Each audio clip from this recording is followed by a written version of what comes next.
Welcome back, everybody, to the Collector Series. And indeed, this is like the Super Collector Series. Tony, look at this. This is like the All-Star game, you know? Yep. Look, we got David Peck, Joey Graben, Rob England. We might have a guest appearance from Ben Woooo if he can make it back in time. Um, I like that we call him Ben Woo.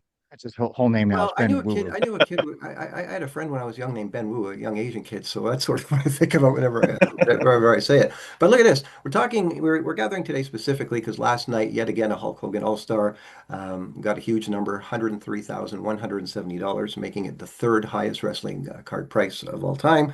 And we thought, well, if we're going to be talking about All Stars, let's get the All Stars of the All Stars to sort of give their views and talk about what was another significant night in wrestling. So we have Mr. David Peck, Mr. Joey Graben, Mr. Rob England. Thanks, guys, for being here. Why don't we start with you, David, because you've got some really exciting stuff to talk about in the future. But the first question is on the sale last night, did you expect more than the 132, or did you kind of figure it would land in around there, or did you think it might go a little lower as it did? As I've said many times, I'm really terrible at forecasting auction results. I think it's pretty damn complicated. I admittedly, when the card sold for 132 last time, um, in some of my dialogue with Heritage and other folks behind the scenes, I said, look, I'm not sure how to base that sale because, when you have an outlier, when something just kind of rockets higher, it's hard to know. I mean, it definitely was a completed sale, but it's just hard to know if that's going to be the baseline going forward. And so when I saw this come up in the Golden 100, I was admittedly a little nervous because I've got a set coming up in August. And I think, what needs to sort of be focused on is almost $104,000 for a wrestling card. So, ideally, it would have been fun last night to see it, rocket higher. Obviously, it kind of just kind of petered out and stayed where it's at. But that's a significant sum of money in general. And so I think net it was a positive for the wrestling card hobby. Joey?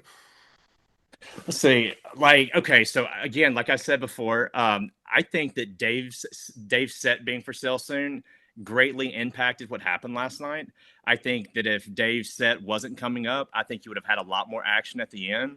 Um, because like I was the underbidder on the card, and I got outbid 19 days ago. And honestly, like I thought that it would jump up higher. I guess there was just not as much interest as we anticipated. Do you think knowing that you would have bid a little bit more? Um, okay, so like If you had some I kind think of if you had some kind of insight to it, you think, hey, I'm gonna bid a little bit more. um interesting question. Like honestly, man, like I don't watch auction. I do not watch auctions in. I've watched like maybe six or seven like in the past 15 years, okay? Because I don't like to lose. And if I was watching, I know that I would probably go higher. And so I just don't watch. Um, So you're one do of I those would guys who I, just throws in your max bid and you're done, you walk away. right, exactly. Because I know what I'm comfortable with and what I'm not comfortable with. And I would have a hard time being comfortable paying more than 100,000 for the card. I mean, I would have if I would have won, but I'm okay with the results, and I feel like it's really strong. Just like Dave said, I mean, a wrestling card went over $100,000 last night, guys. That's pretty big. Tony, what do you think? Yeah, I have some stats about that if we ever want to get into that. Maybe it's for a different episode, but I want to be able to talk about obviously where wrestling ranks when it comes to both sports and non-sports and how it ranks. And it's actually very close to the bottom. Yeah. What do you think, Tony? Were you expecting more last night, or did this sort of fall I in? did. I kind of expected a little bit more, but again, with Peck's auction coming up, that might deter some of the heavy hitters, the deep pockets out there that were potentially looking at this. Had this been by itself and David's auction wasn't an issue, I think that we would have seen some more play on it possibly. Maybe the Jeremy's out there, who knows? All it does, like I've said all the time, long is it just takes someone with deep pockets to make a play, and that's it. Anybody can do that.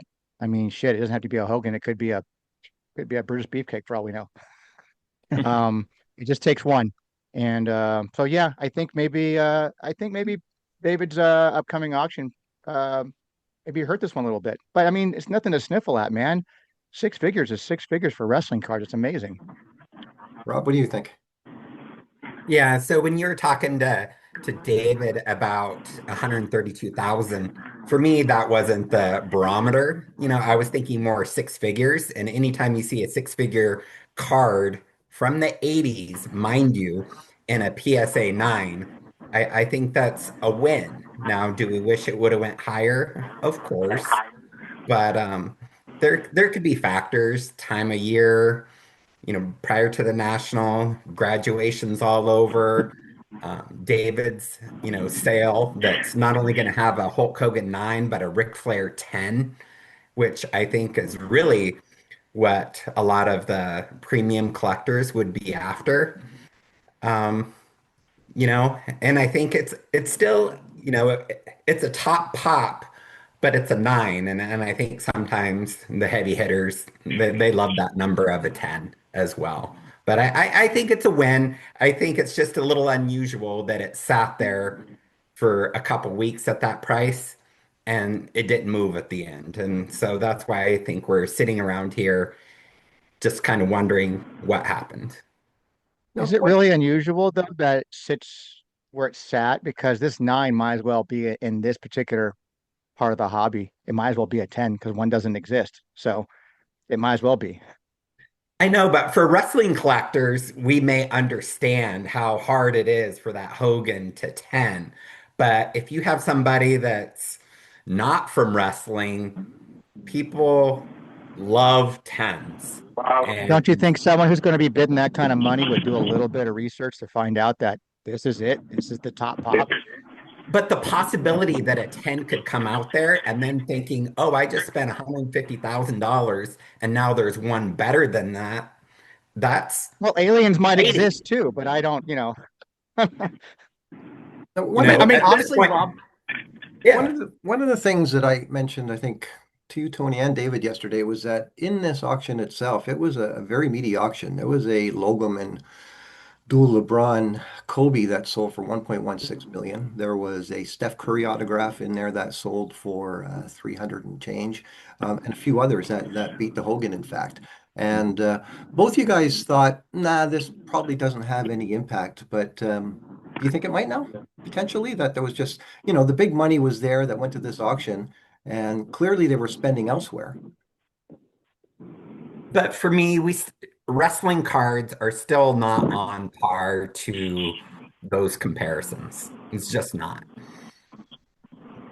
we're I still in got the stats infancy. right. I got stats right here to support what Rob just said too, because he's right. It's just not on Sure. par. I mean, you're gonna have a Gretzky OPG, sells for 3.75 million. You're gonna have a Patrick Mahone sell for 4.3 million. Hell, you're gonna have a Tiger Woods, SP Authentic, auto PSA 10. That's the highest selling golf cart of all time at 369,000.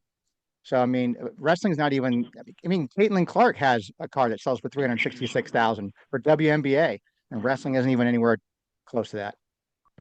Do you think that's Which going to just change? means that there's a lot of room to grow. I mean, honestly, 100%. that's how I've always felt. I mean, we're still in the infancy, guys. Like, the Hulk Hogan card will get there. I think the 82 Wrestling All Stars Andre, I think it's a huge card if one ever comes up for sale. Lots of other wrestling cards, some of the modern one of ones and stuff. We're gonna get higher, but it's really interesting the stats that you bring, Tony, about how wrestling still is kind of the bottom of the barrel. But again, just a lot of room Yeah, to I mean, grow. I got all the sports here. I went even looked at even Magic the Gathering's got a $3 million card. Yeah. We've got Pokemon's got big numbers as well. We've got Honus Wagner, of course. Even soccer, Pele sold for 1.3 million. So I mean, wrestling is at the bottom of the totem pole when it comes to these kind of numbers. But just like you said, Joey, it's still in its infancy, man. It's like it's baby feet inside of an adult pair of shoes right now. Yeah. Yeah. Look who's joined us. I saw you were scrambling there to get Ben Woooo Double Up is here now, so you can join us. We're just getting caught up, Ben, on Tony was just talking about what happened last night and where wrestling sort of stands overall relative to some of the other sports at the moment. Yeah, I've been listening. I've been trying to get on here, but Technology. yeah, it's interesting. A lot of the things that Rob said, I think rings true, and that I think David's set coming up. I think, he hit a big number early. And when something hits a big number early, it eliminates people from thinking. Some people don't bid and get emotionally invested in an item. You get a lot of bidders early. That's what you want. And they emotionally get vested, right? And then people outdo themselves, maybe bid a little too much, but it still drives up the price. And I think that set coming up, that was David's, even some of the big guys are like, well, I want that 10. And do I want to drive up the price on this one? And if I drive up the price on this one, am I going to have to pay more for that set? Get the flare, I get the Hogan anyway. Maybe it's, so I think there's a lot of stuff going on. And then he also mentioned the economy. There's a lot of stuff going on around the world and in our country right now too. So a lot of different things going on, I think, on this one. Last night, I'm pretty, I think that some people probably were going back and forth in their head. Should I hit it or not? And unfortunately, they just didn't. So that's my opinion. Now, Joey, you said something interesting. You're talking about some cards that may get up there, and you mentioned modern, one-of-ones and such. Now, let me just ask, I'm sure David or Rob, off the top of your head, what's the population on the Hogan 9s? Is it 18? Sort of. Yeah, I'd say it's somewhere like it's 18, but I know 3 don't exist. It might be 4 that don't exist. But that message a lot of times is unclear, right? The pop report will say a certain number, like the Ric Flair 10 that is coming up. It says 6, but there's only 5. The first Ric Flair 10, the collector crossed it over to Beckett. So, I think that can play a role. Those of us that track this stuff and are sort of in the know, chat about this. But if you're just, trying to attract a new collector of some kind, they might not. And I want to piggyback on what Rob said about some of these big time collectors. They really want 10s. In 2021, I sold some wrestling cards to DJ Steve Aoki, and he contacted me through Instagram. And I remember waking up because I'm into electronic music, and I was like, whoa. I'm like, is this real? And he's like, I want some of your dimes. They use some of that terminology. And so that said, he's like, I want an Andre 10 and a Hogan 10. I'm like, what do you mean? And they don't look at the pop reports. They don't go do any research. I'm like, well, they don't exist. He's like, well, what do you mean they don't exist? I'm like, they don't exist. So, the 9s are the top grade. And so a lot of that type collector, whether anybody likes it or not, that 10 sounds pretty damn good. 9 exposes the risk that perhaps one day somebody's going to have a better card than me. And, while we can all agree that's highly unlikely, to a person who's not informed, it is something to consider. Yeah. So back to Joey, your point about a one-of-one, a Topps one-of-one, a Topps Now, or we got this Logan Paul, I think it's Cena, or there was the one with Travis Scott, the turn one. Yeah. Let's go around the horn with you guys. Is that what you think could potentially be a contender to the Hogan? Okay, so interesting, okay?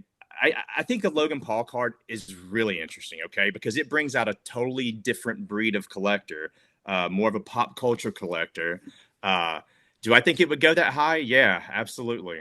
And I think that, again, if you ask us wrestling card guys, do I want that to be the most expensive wrestling card ever? Probably not. But anything that brings eyes to the hobby, man, is good, overall. But yeah, that Logan Paul card is going to be a monster for sure. Ben, what do you think? Anything else out there, like on the modern side, do you think might one day challenge, go to the 6 figures? Well, the modern stuff, it's going to be like I wouldn't say gimmicky, but it's going to be like in my opinion, like a cult kind of 101 driven cult pop culture type thing that, there's going to be a couple guys that maybe outside the hobby, they're just going to have it. That's my opinion. It's not going to be a traditional collector probably of wrestling necessarily. So This Logan Paul one, maybe. I just don't think it's going to be as sustainable. But one-on-ones, you don't sell it usually unless you make money, right? So I don't know how to answer that. It's going to take a special pop type card that's going to kind of go over into other venues, I guess, like a Logan Paul or something. Let me flip that They had a Trump card, right. Let me flip that. What if we go to the Black Prism, the number 2 card, the 126,000? Let me ask you guys this: if it comes up for sale, does it get the same price again? Because I think it gets less. David, what do you think? We'll go around the horn. I would say that, I mean, if you put a gun to my head, I would say probably lower. I remember when that happened being really quite surprised. Perhaps others were not. I think the reality of it is that The Rock at least has that mega star power. And so it's if in theory it could be higher, but I mean, if you look at what happened to the golds, and a lot of those ended up falling pretty large amounts from their peaks early on. So being the same style of card, I get it. The 101 is there's just one, but if the number to 10, dropped, 50, 60%, it's kind of hard for me to envision that card has appreciated, but that would be just a guess. Tony, we talk about this often enough about we think that there's going to be more that are going to exceed the 132. What are some of the names that you think that might potentially challenge it? Those are the names, man. Everybody mentions them. Going to Is be it Hogan, just Rock, another Hogan night? Andre, anybody. I mean, anybody vintage. I mean, legends are legends for a reason, and they're going to sell. So I think it's going to be any of those things. Ben, let me. Logan Paul could be the same thing too, because Logan Paul, like Yeah. like Joey said, it opens the door for a whole different, pop culture, and I'm all for any of that stuff. I don't care what demographic of people are coming into the hobby that are making sales go higher. It just, like we said, brings more eyeballs to the hobby. So if Yeah. it takes a Logan Paul one of one to sell for a $250,000 or something like that, and it brings people who've never even discovered wrestling cards before. Well, it's getting harder and harder now these days with all the promotions that Topps is doing with on TV and their pay-per-views and everything. It's all good, man. I think it's all good. Rob, what do you think? I'm probably not the best to talk about, modern prices. It's just not my genre, but if I had to guess with The Rock, it would be less, just because year after year there's more one of ones. Eventually, that could change a little bit, perhaps. And to me, it would have to be someone like The Rock, And I think about as far as the Logan Paul card, it could be Logan Paul itself or Yeah, himself that that's changes what the I, trajectory of that card. So if he right. just says, 100%. I want to have the most Exactly. expensive wrestling card that there is, right? he'll just go buy it and he'll make it valuable and then train all of us to make it think, that that's the one. But So there's that Yeah. element for sure, like guys with big pocketbooks coming in and changing things. Like we know it doesn't take much. You can spend $250,000 and boom, you're to the top of the hill. Ben, what about the Flair? My Holy Grail, the Flair autograph that we've only ever seen one of. You know, I'd want it. Presumably you'd want it. Probably all you guys would want it if that came up. Could that be something that could upset the apple cart, or is that just something that's a little lower? I think that there's maybe not enough. That I'm sorry. Go ahead. no, go ahead. Go ahead.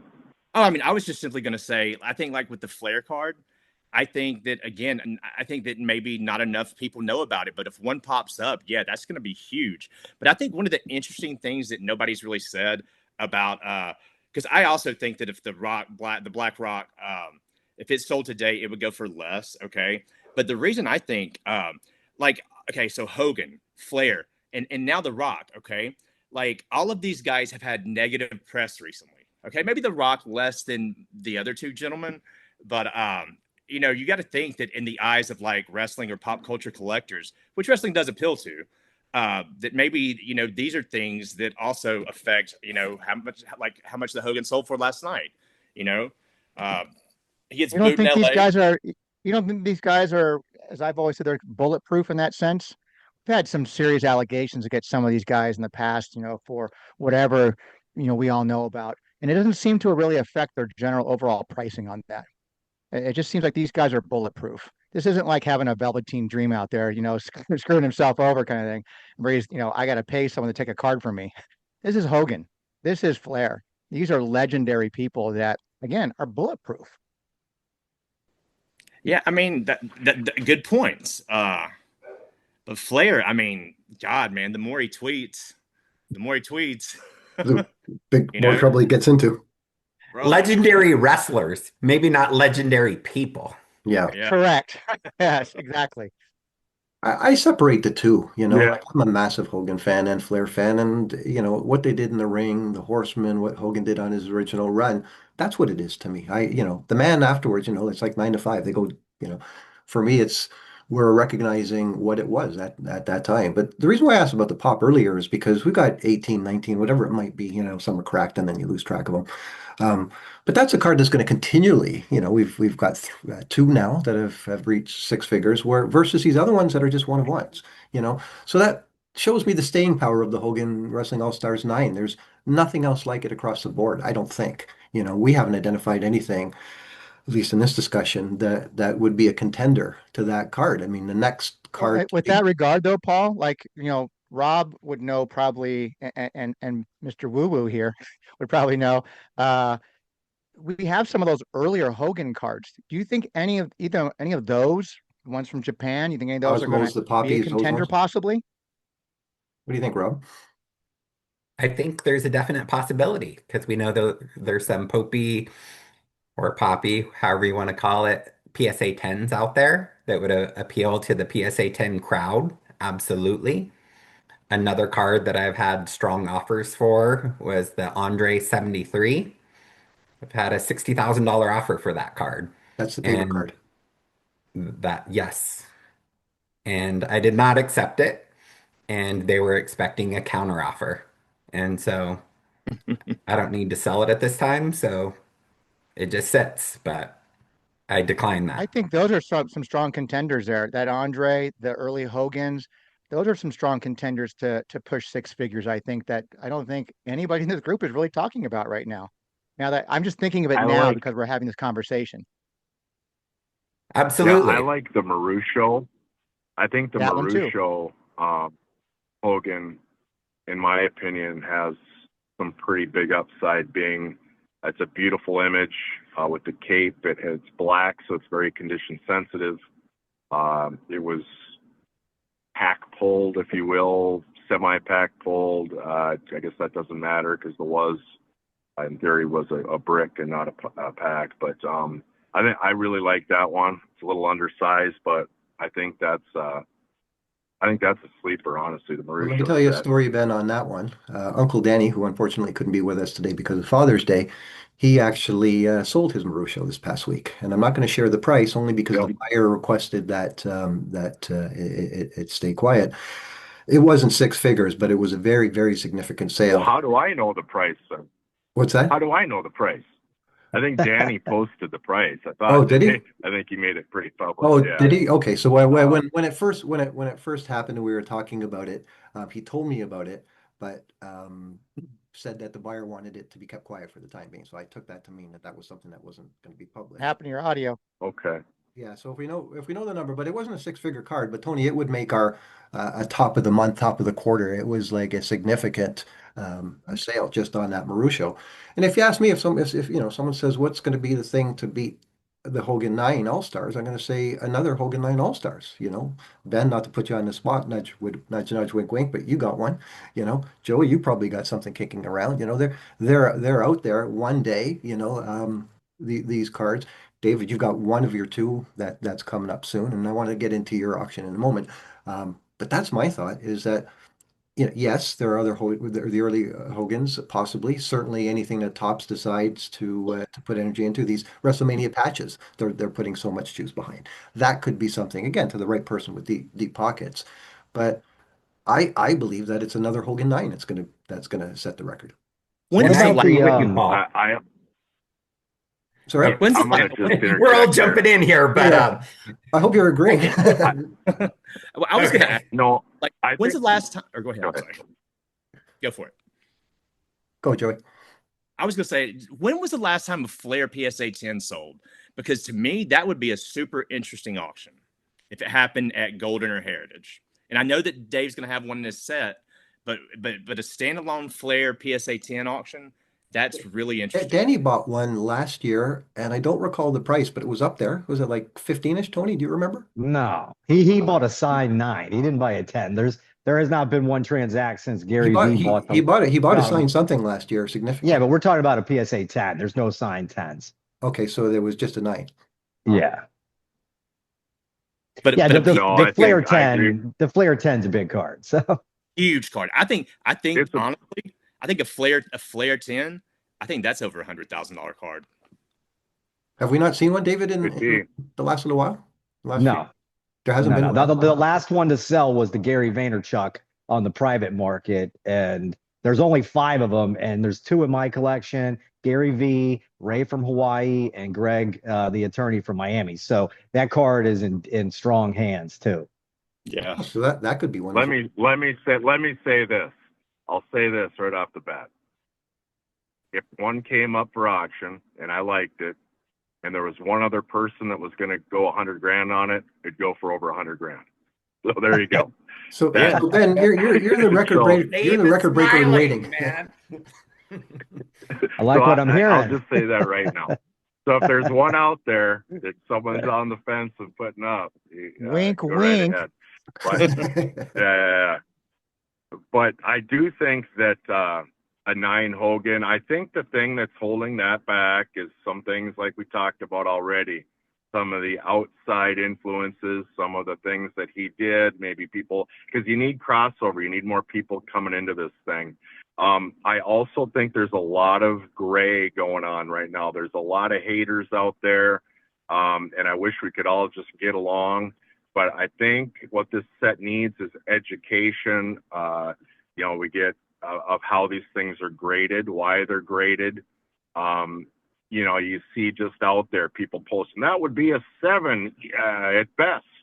The one that was just up. I mean, any time a big investor is going to come over and cross over and put 6 figures up or more, they don't want any problems, man. People don't want problems when they're spending huge money, right? And Right. if they don't see solid under this card or under something, there's lots of stuff to put money at. I mean, my God, put in a savings account, make it good money right now. So it's just, there's a lot of negativity going on within our community. And if we get some education under this and we're all on the same page and there's no guessing, this stuff is that Hogan 9 would go huge because people know then that a 10's not happening. And this is why. There's a reason why a 10 isn't going to happen, and there's no way it's going to unless someone at PSA really screws up and gives something trimmed to 10 or one like this a 10 if they change their policy or something. So and people like Rich Hopkins knows because he's been submitting these quite a bit, and Brad, you guys know who Brad is, the son of the guy who printed them. And then you get a panel like those two and Peck and Rob and Joey, and I'll come in and just kind of be annoying if you want me to. But we really need something like that, I think, to kind of talk through, and this wink wink, maybe have another one of these and talk about the sets just in general and grading and what it's going to take. And it doesn't have to be negative. Don't say this one's bad and that one's bad and that one's good and that one's good. Not like that, but let's just have a whole positive conversation about it and just alleviate some of these questions. Because I think that's what's really holding it back. And in fact, as I said at the outset that you might have missed, Ben, is that both Hopkins and Uncle Danny were to be with us today, but if it wasn't for Father's Day. Yeah. Like Yeah. we had the right guys to talk about these cards. I thought it's like, okay, Yeah. we didn't achieve the record last night. We're not clicking our heels and drinking champagne, but we still got plenty of talk to talk about here because 100 grand is nothing to sneeze at. Yep. And I just want to get at some of these points, like what's next? Because Tony and I often talk that, it's only been 6 months. It was December that we had the last big one. It's only a matter of time before the next big one comes. I think it's going to be I another. told you. I told you so. Yeah. I told you. Yeah. Wouldn't take What about long. the Topps Chrome, the Superfractor Rock? I mean, the good one. Like, I honestly think that card could crack 100,000. I do want to make a point about the Logan Paul. I was a little disappointed that his first card is this Topps Now 1 of 1 with Cena. I was hoping his first 1 of 1 was going to be a Superfractor, that was signed, because I honestly think Logan Paul would buy his own card, and I don't blame him. So the reality of it is it's guaranteed to go 6 figures if he gets involved. And so, but those are two candidates, I think, on the modern side that certainly could go big money. Great. So that's it, guys. We're not gonna we talk about this all day long. Is there any? And we'll go around if there's any other further thoughts. But I like your idea, Ben, about Tony and I should talk about a more regular thing where we talk a little more on the vintage, because obviously, there's a ton of people that have come into the hobby in the last little while, and as Topps and Fanatics has done a wonderful job sort of bringing the people into the hobby. But what ends up happening is that the group of us, the guys that have been around forever, we start to get smaller and smaller. And, the talk sometimes, and guys know I don't like it, is that, we're a margin, we're a fringe group within the wrestling card hobby. Well, I got news for everybody. We're not. We are the wrestling card hobby. The six guys Yeah. here and come the other names that we mentioned, we're the guys that know what's going on. And on modern too, like we follow it all. So, Yeah. I think it's very important that we keep this end of things alive so that the conversation does not get dominated by what the latest Topps release is and that's it.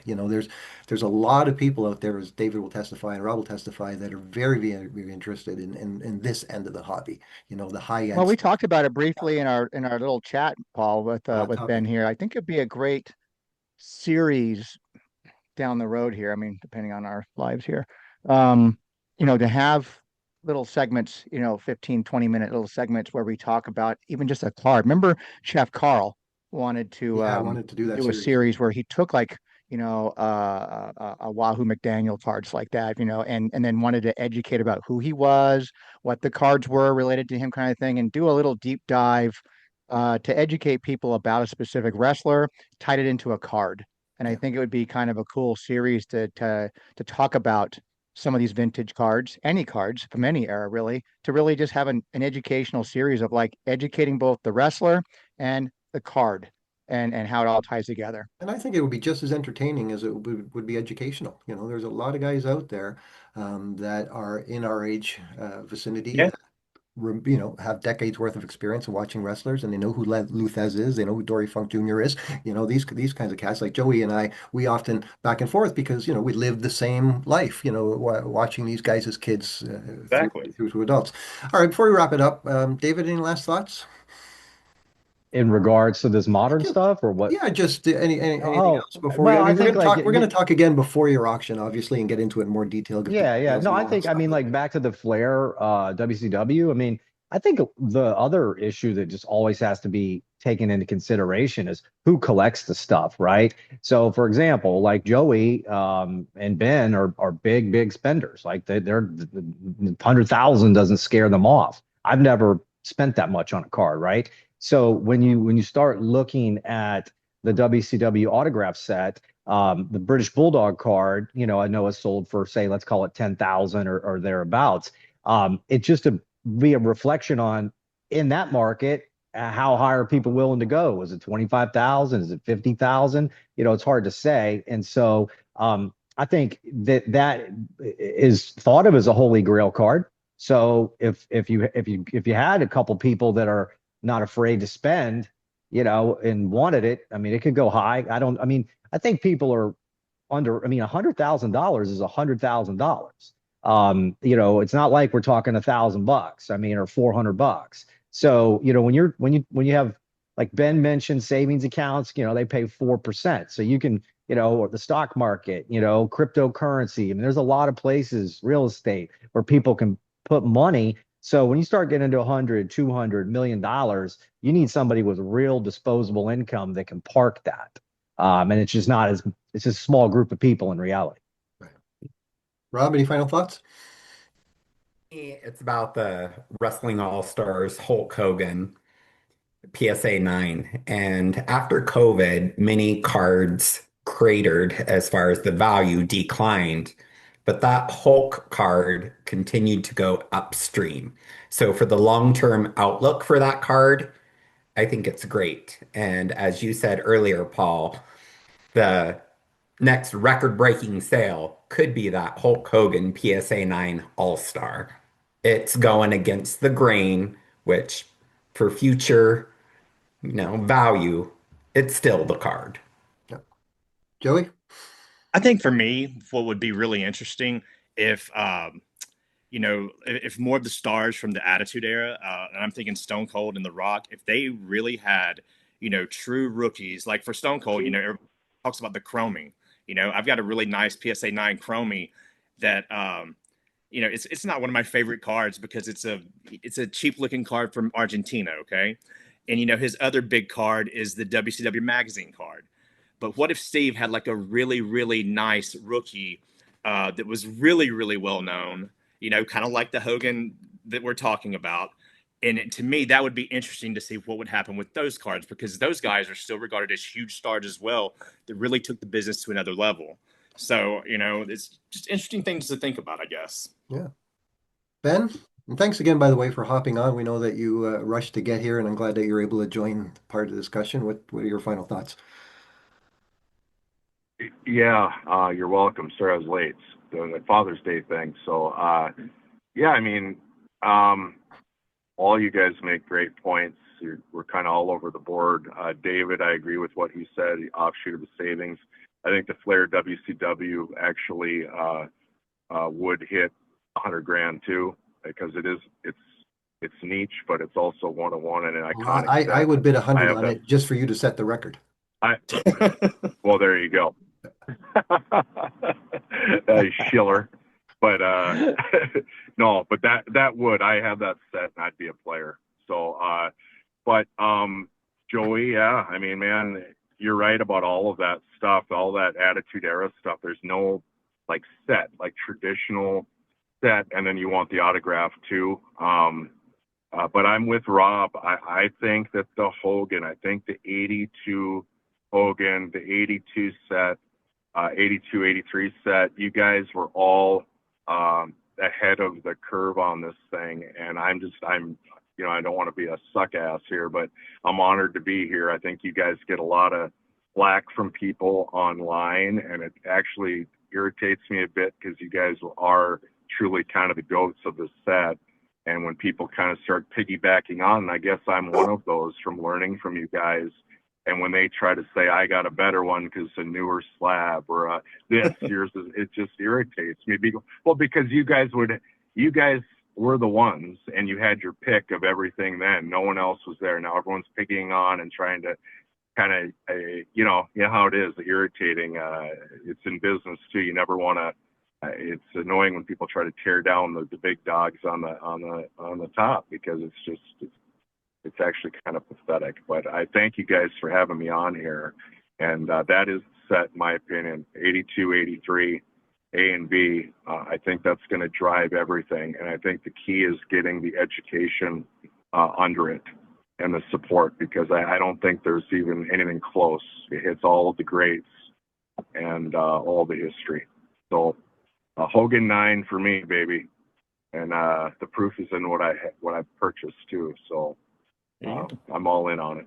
Mr. Vela, let's give you the final word. Nothing really more to say, man. These guys all nailed it. I mean, that's just what it is. What it is. It's the 52 mantle right there for us, man. Hogan, that whole entire series is amazing. So it's just, I like to see it continue to keep going. And I agree. It's going to be a 9. It's going to set the record. Another 9 will set the record probably from that. Another 9 will set, I mean, it's just going to keep going. But, everything else rises because of that, I think. So it doesn't matter from what era. It just becomes more about wrestling cards in general, and then people will start picking their favorites. I'm not a Hogan guy. I like Savage. I'm not a Savage guy. I like, Stone Cold. I'm not a Stone Cold guy. So everybody has their favorites and everybody's willing to pay what they're going to pay, man. I think it just helps the hobby in general. And when It's it just fun to happens, see this happen as after all these years. Me as a collector, we're coming up on 40 years of collecting now of wrestling cards. And it's fun to see, how it's all changed over this whole time. Starting the website because there wasn't information for me to get really. And then watching it grow, meeting people like Rob, like Peck, like Graben, like every other people out there that I've met because of this hobby. It's just fun to watch it grow. yeah, and when that next big price thing happens, you know what? We'll be back here again because that's my thing, prices, especially at the top end. So we'll be back here and we'll be celebrating. So let's leave it there, guys. Thanks again for joining us. Thanks everyone out there for watching. Once again, a 1982 Wrestling All-Stars Hulk Hogan sold last night for $103,000. Fantastic. We'll see you guys soon. Thank you very much. Yep.